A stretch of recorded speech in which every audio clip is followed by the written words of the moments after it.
No one told you the rules. Not your parents, who worked constantly and saved what they could and still arrived at the end of each month with nothing left to show for it.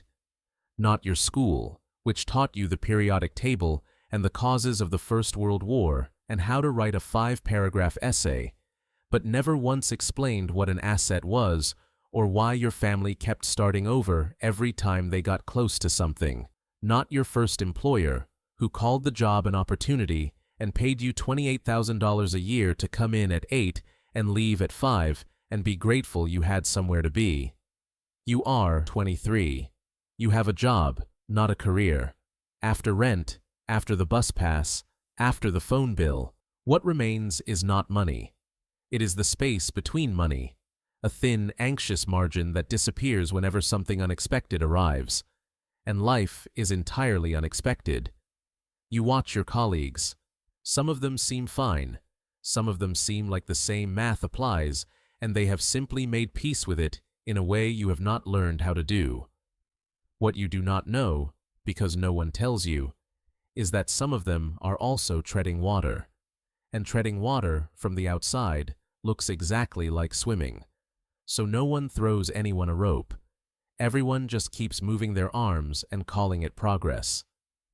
The first thing you need to understand, and no one will tell you this, so you will arrive at it yourself, usually late at night, usually staring at a number on a screen that is smaller than it needs to be, is that earning money and building wealth are two completely different activities.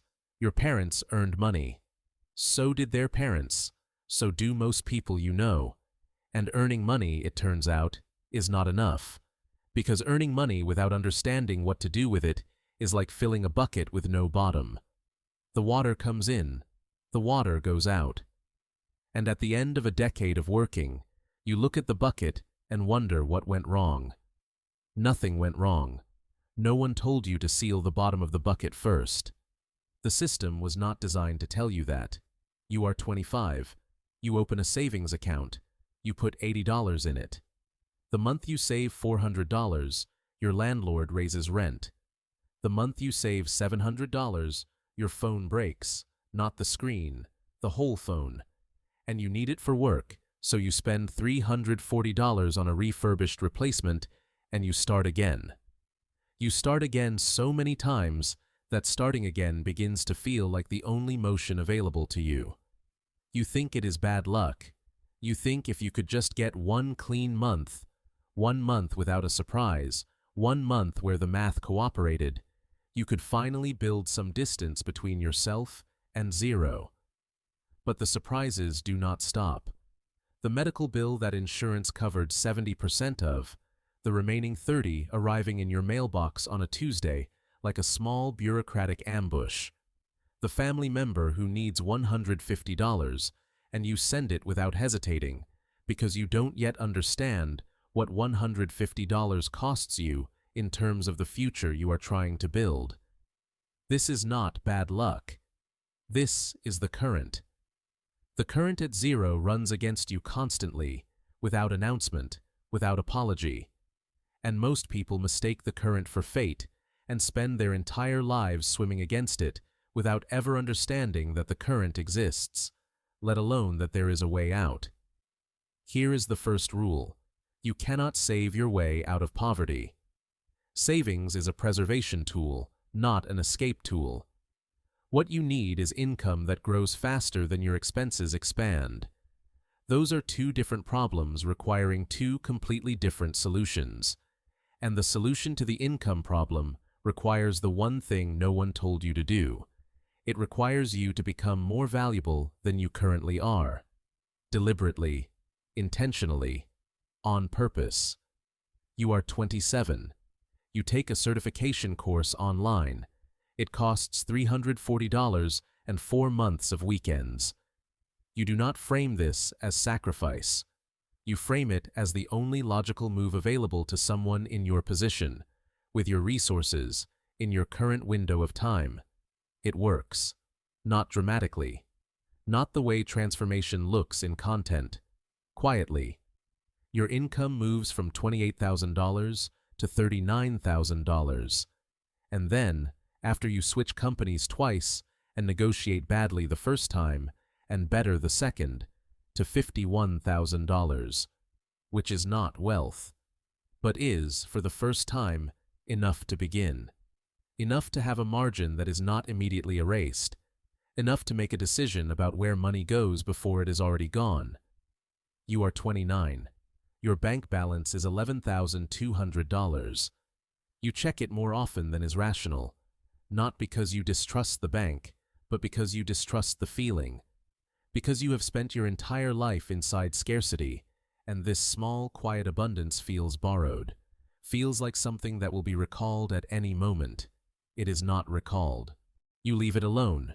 You add to it every month, $70, $120, sometimes $40, whatever the month allows. You open an investment account with $500 and it feels almost embarrassing. $500 in a market that moves trillions daily feels like arriving at an ocean with a teaspoon. You do it anyway. You start reading. Not self-help, not motivational content that promises transformation in 30 days. Dense, uncomfortable books about how money actually works, about what an index fund is, about the difference between an asset and a liability, about why the bank your grandmother deposited every paycheck into was reporting billions in profit the same year she had almost nothing. The reading does not make you rich, but it makes you unable to unsee what you now see. Here is the second rule. The gap between $0 and $10,000 is psychological. It is the gap you fight against yourself, against the voice that says this is pointless, against every emergency that tries to pull the number back to zero. The gap between $10,000 and $100,000 is behavioral.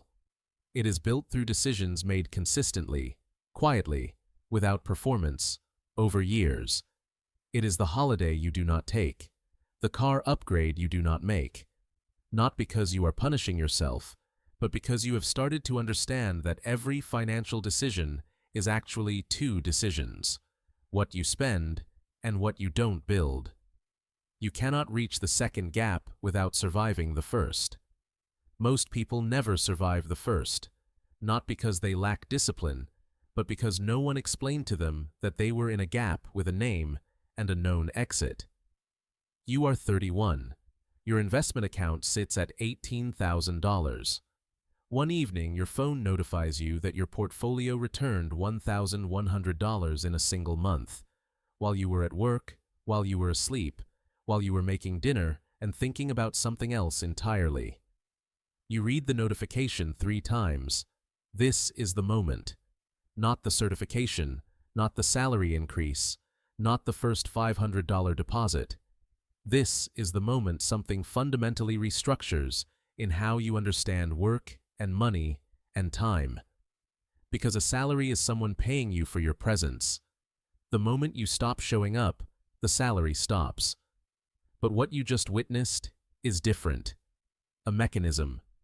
Something that generates output independent of your attendance.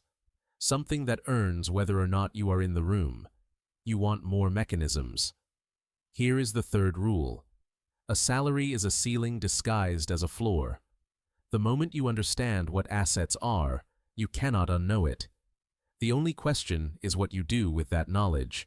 You are 33. You cross $100,000 in net worth on a Thursday morning while eating cereal. No one is there to witness it. There is no one in your immediate world who would know what to do with that information. So you finish your cereal and go to work and say nothing. But something has shifted. Not in the number. In you. Because $100,000 is not the destination. It is proof.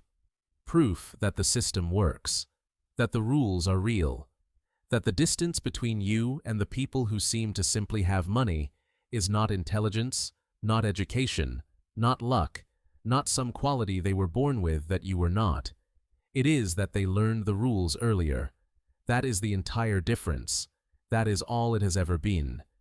You are 36. You buy a small 2-bedroom unit in a neighborhood that is not fashionable, but is close to a transit line and a university, and will always have tenants. The mortgage is covered by the rent, with $310 left over every month after all costs. $310. Not life-changing money. Proof of concept money. Something you own is earning while you sleep, while you work, while you simply exist. This restructures how you understand labor more than any raise ever did, because a raise is someone paying you more for your time, and your time is still the thing being exchanged. But this is ownership, and ownership earns whether or not you are present. You start to understand why the gap between the people who escape the wage structure and the people who don't is not intelligence or discipline. It is whether they ever got close enough to ownership to feel what it actually feels like. Most people never do. No one shows them. No one tells them to look. You are 44. Your net worth is $620,000. On Sunday evenings after dinner, you sit with your children and you talk about money. Not the way it was spoken about in your childhood, in its absence, in the silence around it, only when something was broken or someone had run out.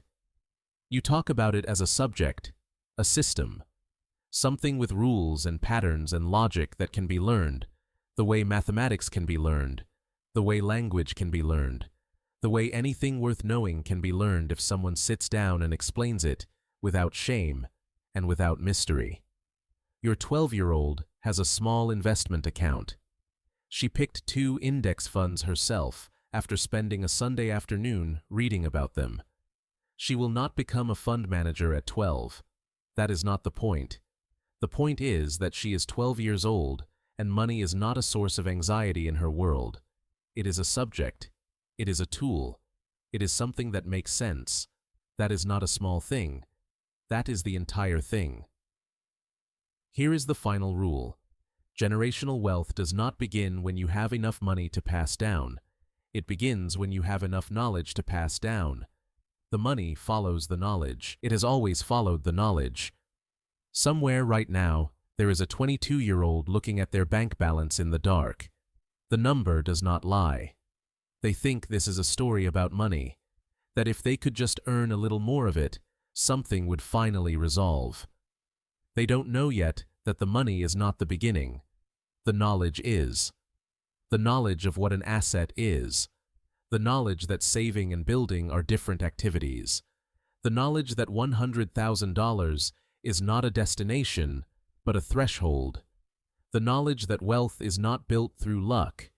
It is built through systems, applied consistently over time by ordinary people who decided at some point, usually alone, usually in the dark, to learn the rules of a game they were born into, without being told the rules existed.